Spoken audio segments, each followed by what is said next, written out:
Ainda falando sobre amor, hoje eu resolvi fazer uma análise musical da música A Flor, do Los Hermanos, que é do álbum Bloco do Eu Sozinho, de 2001. Um álbum que eu amo, inclusive, mas que eu descobri quando eu tinha lá meus 12, 13 anos. Esse álbum aqui, ó.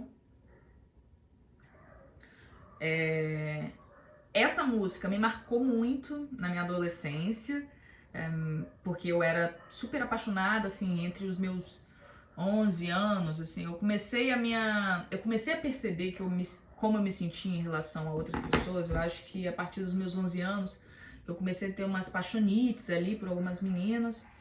Só que foi com 13, 14 anos que eu conheci a guria por quem eu ia me apaixonar profundamente, assim, né? Que eu ia conhecer a paixão, assim, efervescente da adolescência.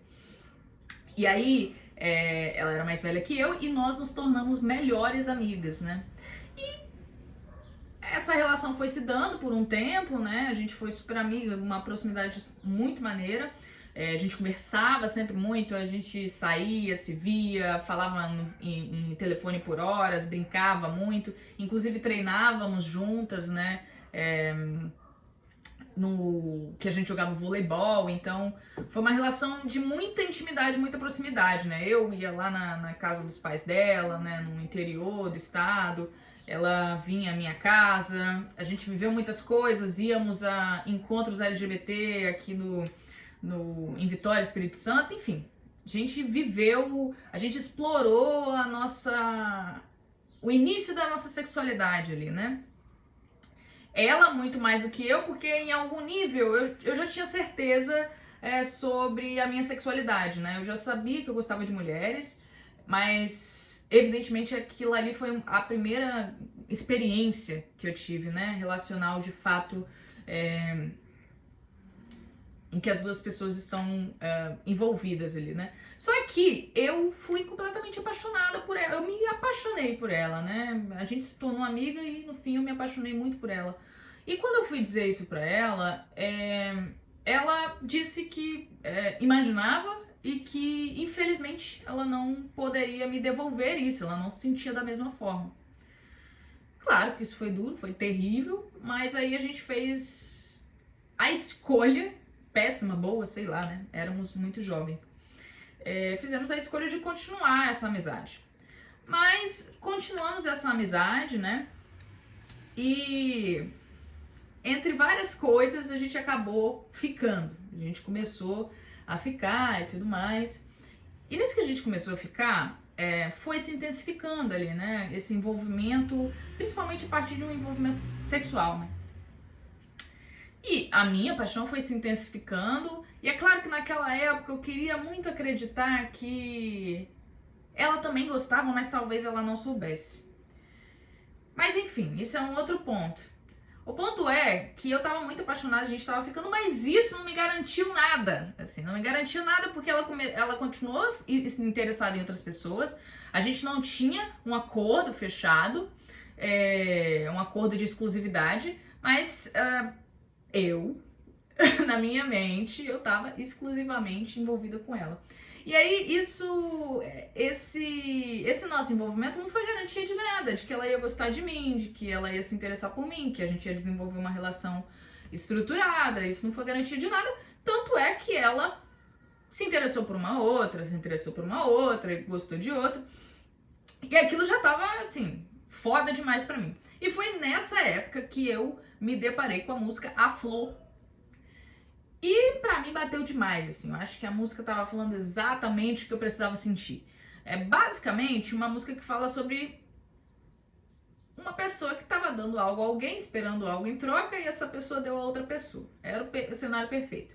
Só que hoje, né, tendo aí os meus 26 anos, crescidinha já, né, eu tinha meus 14, 13 anos, hoje eu olho para essa música de uma outra maneira. Eu acho que ainda é a mesma impressão, a mesma interpretação, ela é muito clara, não nos deixa sair de seus significados, mas, aliás, não nos deixa a gente se perder, né, de seu sentido, mas hoje eu vejo de outra forma, né? E aí, como eu gravei um vídeo esses dias, o que é o amor? E aí eu cheguei eu apresentei essa ideia de que o amor é prezar pela continuidade da vida, e eu fui tentando desenvolver, que eu comecei a pensar isso e firmar esse pensamento, principalmente pelo modo como a leitura de Stanley Kellerman e Bell Hooks fizeram, assim, como essas leituras me afetaram.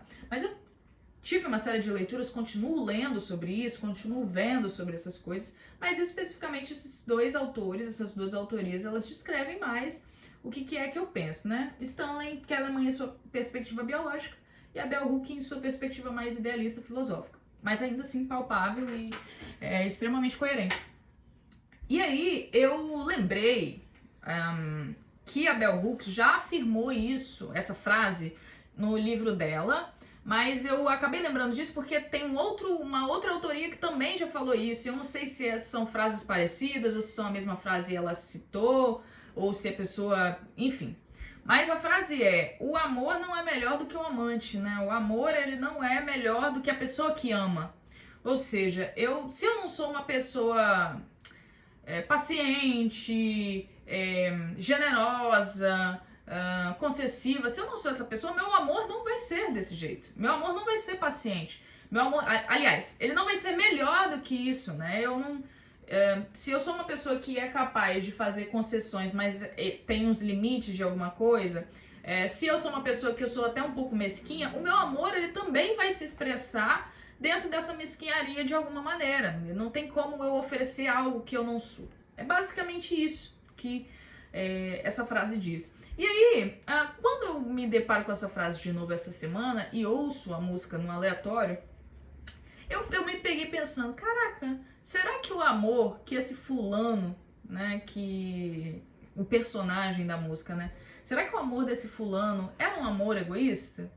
Porque, veja bem, e não só desse fulano, mas esse tipo de expressão do amor, né, com a espera, com o desejo de uma devolutiva, né? Enfim, isso foi só um pensamento, mas eu continuei ouvindo a música e eu acho que cheguei num lugar em que eu achei a canção bonita. É trágica, eu acho que ela é trágica, ela é dolorosa, mas eu achei bonita no sentido de que ela nos revela outras coisas sobre a vida, né? No primeiro parágrafo, né, isso é uma composição de Marcelo de Souza Camelo e Rodrigo Amarante de Castro Neves, né?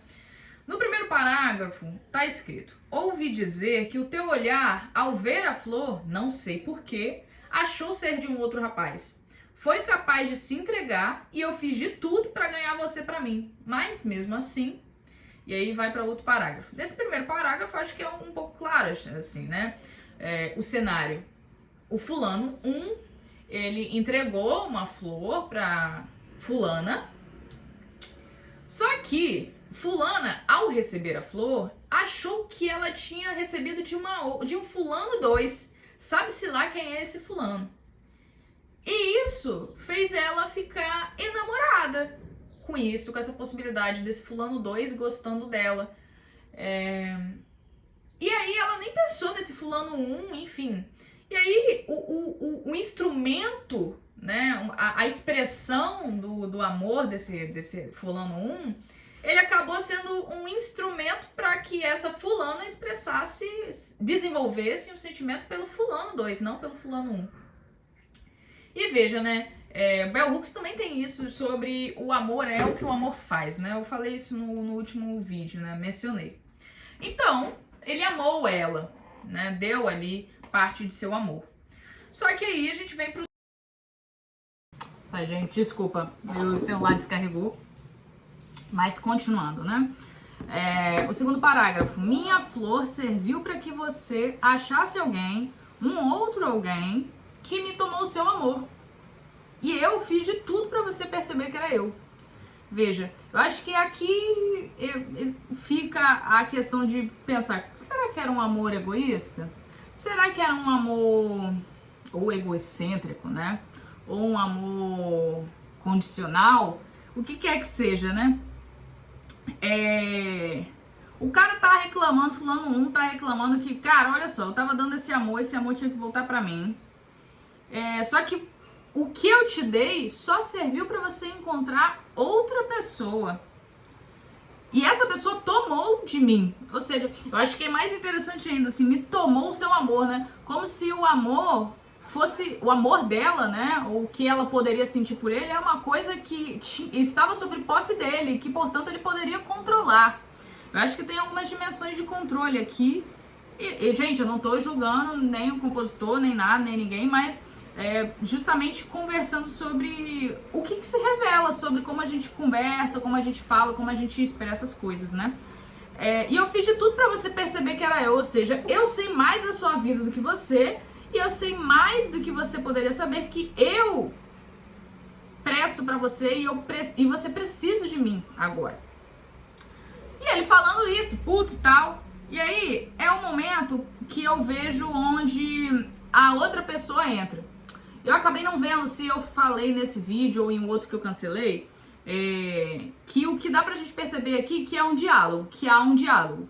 Diferente de quando eu tava interpretando, analisando lá a condicional, que eu achava que era um diálogo, mas eu acabei chegando em alguma interpretação que não é um diálogo, mas é uma percepção sobre dois momentos, é uma mesma pessoa percebendo duas coisas, dois estágios, né? Antes e depois da limerência. Se você se interessar, pode clicar vou deixar o card aqui em cima ou vou colocar o link abaixo da análise dessa outra música do Los Hermanos. Mas aqui a gente vê que é um diálogo, né? Porque na própria música existem duas vozes, né? Tem um rapaz, eu não sei se é o Marcelo, se é o Rodrigo, eu realmente não me liguei nessas coisas não, mas eu sei que tem o rapaz que é o vocalista, e aí ele canta tudo, mas quando chega nessa parte é um outro rapaz que canta bem assim: tua flor me deu alguém pra amar. Ou seja, a fulana respondendo o fulano 1. A sua flor me deu alguém pra amar. E aí o cara, fulano 1, fala: e eu? E quanto a mim, você assim e eu, por final, sem meu lugar. Ou seja, você tá amando e eu não tô amando. Assim, o que a gente faz com isso? E aí, a guria, a fulana responde: bom, aliás, né, responde: e eu tive tudo sem saber quem era eu. Basicamente dizendo: bom, você tava me dando tudo, tava tentando fazer as mil maravilhas pra poder me dar uma parada, quando na verdade eu nem sabia quem era eu. Ou seja, você tava amando o quê? Que diabos era isso que você tava projetando? O que diabos era... Que tipo de pessoa você tava vendo? Assim, quem era essa eu que tava ocupando o seu lugar de desejo, assim, né? Já pra linguagem dos psicanalistas, né? O que era isso que você tava amando, né? E que você achava ter como posse. Mas mais do que só questionar isso a ele, ela na verdade estava dizendo: ok, eu tive tudo isso, mas eu não sabendo nem quem eu era, eu não saberia corresponder, porque não saber quem eu era implica inclusive não saber o que é o amor, que implica inclusive não saber concebê-lo, inclusive não saber como eu o dou, né? Como eu o concebo. E aí ela termina dizendo ainda, né? E eu que tive tudo sem saber quem era eu que nunca amei a ninguém, pude então, enfim, amar. Então e isso finaliza assim na voz dela, né? De cara, eu não sabia nem quem eu era. E a gente, dessa relação aqui, que você tava me oferecendo uma coisa condicional, com uma ideia de controle, com uma tentativa de garantia sobre algo sobre mim que eu nunca te prometi. E no final das contas a gente ainda saiu, alguma coisa boa saiu ainda dessa relação, porque eu que nunca tive amor por ninguém, nunca senti isso por ninguém, acabei sentindo isso por alguém. E aí, claro que a gente poderia aprofundar, né? Que diabos aconteceu, né? O que implica esse nosso desejo pela outra pessoa, né? Eu acho que tem alguns teóricos já, eu acho que são ideias que já estão consolidadas na psicanálise sobre como a gente, na verdade, não se depara com a outra pessoa tal como ela é, mas a gente se depara com uma tela perfeita para as nossas projeções. Então, a gente vai preenchendo nas lacunas e, inclusive, sobrepondo algumas coisas sobre quem a pessoa realmente é. e forjando uma ideia sobre ela, porque o jeito que, sei lá, o jeito que ela é muda emocionalmente, ou seja, uma pessoa que fala pouco, isso acaba me lembrando de uma coisa familiar, enfim, né, essas premissas psicológicas de alguma coisa familiar pra mim, e aí eu inconscientemente ou sem ter controle, eu acabo me apaixonando por você, porque você me lembra, a verdade é essa, né, do que parece, né, eu me apaixono por você porque você me lembra várias coisas que eu construí do que é ideal pra mim, né, não porque necessariamente a pessoa é realmente o que se construiu, né, a projeção. E aí, com isso, a gente pode até tentar mapear o que aconteceu aí pro lado da guria, né, ou seja, muito provavelmente ela pudesse ter algum tipo de anseio, desejo, o mínimo que fosse, por esse fulano de tal, pra ela achar que foi ele, né? E aí, de alguma maneira, ela achar que foi ele, né? Pode mostrar que ela se sentiu validada por aquela pessoa. Ou seja, se aquela pessoa me deu uma flor, é porque eu valho alguma coisa, ou seja, eu valho o amor que ele tá me dando, e portanto, essa pessoa que eu tenho, que se encaixa tão bem nas minhas projeções, ela ativa algo em mim, ativa o meu desejo, que pode ser uma curiosidade. Enfim, eu tô só tentando mapear o que ela possivelmente poderia ter sentido, mas o fato é, esse outro sujeito por quem ela dedicou o seu sentimento é um sujeito que corresponde às questões dela, que agora ela ia entrar num outro processo do caminho do amor, de entender os seus espelhos, suas projeções, seus modos de sentir. Então, a gente consegue ver outra coisa aqui na música, né, que eu parei pra refletir agora, que a gente tá falando de um rapaz que ele já tinha certa consciência sobre ele, inclusive, portanto, já tinha uma certa consciência dos próprios atos, de que ele estava dando amor. Só que ela não passou por isso, então ela não tem essa maturidade, que quer que seja o caráter dessa maturidade desse rapaz, mas ela não tinha essa maturidade, ela não passou por isso, ela nem chegou a sentir amor. Então ela não chegou nem a conceber a ideia de dar. E ali ela começa a ter a ideia de dar. Esse casal daria certo? Não sei. Ele poderia ensinar ela a amar, o que quer que seja, enfim, eu acho que isso é um trabalho muito cansativo, né, gente? No final das contas, que tinha que acontecer, aconteceu. Mas qual que é o lance?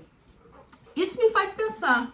Se o amor dele é egoísta, se é egocêntrico, se é isso, se é aquilo, se ela era imatura, se era isso, se era aquilo. Enfim, o que a gente pode ver, o que eu vi, aliás, é que no fim das contas essa é uma história linda. Trágica, mas linda. Porque é meio que sobre isso, né? A gente vai dar alguma coisa sem nenhuma garantia. E no fim das contas, né, o que esse rapaz deu foi realmente amor, né? Pensando a maneira como eu concebo, que né, amar é prezar pela continuidade da vida. E talvez, né, a gente precise de um nível de encantamento sobre a vida para poder continuar fazendo ela permanecer. E o que eu quero dizer com continuidade da vida? Que a natureza ela permaneça, que a gente possa ter um ar para respirar, que a gente possa ter comida da terra para comer, que a terra continue sendo fértil, que as pessoas ao nosso redor continuem querendo prolongar suas vidas, querendo prolongar a vida dos outros, ou seja, podendo se reunir, se felicitar, amar, né? Eu acredito que prezar pela continuidade da vida tem a ver com isso, pura e simplesmente isso, fazer com que a vida continue. E dentro de uma perspectiva biológica, isso é simplesmente dizer, fazer com que a espécie perpetue. Ponto. E como é que a espécie vai perpetuar? Teve até há um tempo atrás, né, eu acabei conhecendo a Andreone Machado, uma autora que eu me apaixonei na Flink aqui, que teve em Vila Velha. A gente, enfim, foi pra praia, conversamos um monte de coisa, e aí tava eu, Andreone e o Birinho Odara na praia falando sobre o que é amor, o que elas concebiam como amor. E aí me perguntaram o que eu achava, e eu falei, eu concebo o amor como isso, né, como prezar pela continuidade da vida. E aí a Andreone até falou, mas você acha que uma pessoa que tenta se matar não é uma pessoa que ama? Eu falei, eu não sei, eu não posso dizer. Mas talvez, possivelmente, esse foi um ato, poderia ser um ato de prezar pela continuidade da vida. Quando eu digo isso, que eu quero deixar elucidado até para as próximas discussões, eu não quero dizer que prezar pela continuidade da vida é evitar a morte. Não. Talvez evitar tudo aquilo que atrapalhe uma boa vida, um bom desenvolvimento. E aí pode a pessoa que tenta o suicídio, né? Ela tava ali falando de um lugar muito particular e é uma pessoa que sobreviveu no suicídio e retornando ao suicídio, retornou melhor. Mas é claro que a gente tem uma série de conjunturas, condições, eu não quero entrar nesse papo, eu acho que é um assunto super espinhoso, mas só para exemplificar aqui. O amor que eu tô falando, ele não está contrário à morte, né? A continuidade da vida não está contrária à morte. A morte faz parte da vida, inclusive, né? Mas, de todo modo, voltando pra música. Ele, afinal, amou, não é? Porque ela foi capaz de sentir uma coisa, ela foi capaz de se sentir afetada. E com esse amor que ela dedica ao outro, ela garantiu um tempo a mais na vida, né? Ou seja, ela criou um tempo a mais na vida. Por um instante que seja, ela encontrou algum tipo de motivo, não um motivo de viver, eu acho que isso é muito... Mas ela encontrou um motivo para se manter encantada. A uma pessoa a quem ela ia dedicar atenção, uma pessoa que agora ela sentia algo por essa pessoa, né? Agora ela sentia algo, então ela se compromete com esse sentir. E isso é uma garantia de um pouco mais de continuidade da vida, de perpetuidade da vida. Ela ia continuar amando. Aliás, ela ia continuar vivendo pelo período que fosse. E aí, é isso. E essa pessoa aí, o fulano 1, aonde ficou? Triste, triste, triste, triste. Realmente é doloroso. Eu não tô romantizando, né? Eu acho que é um processo doloroso. As relações, elas são dolorosas. As coisas, elas relacionar-se com o mundo, com a vida, prezar pela continuidade da vida, não significa, inclusive, contrapor as dores. E eu acho que essa é uma música ótima para nos mostrar a tragicidade das relações e a beleza que reside nas coisas que são produzidas através dos encontros. Bom, eu acho que por hoje é isso. Talvez eu volte aí falando sobre outra coisa. Até mais.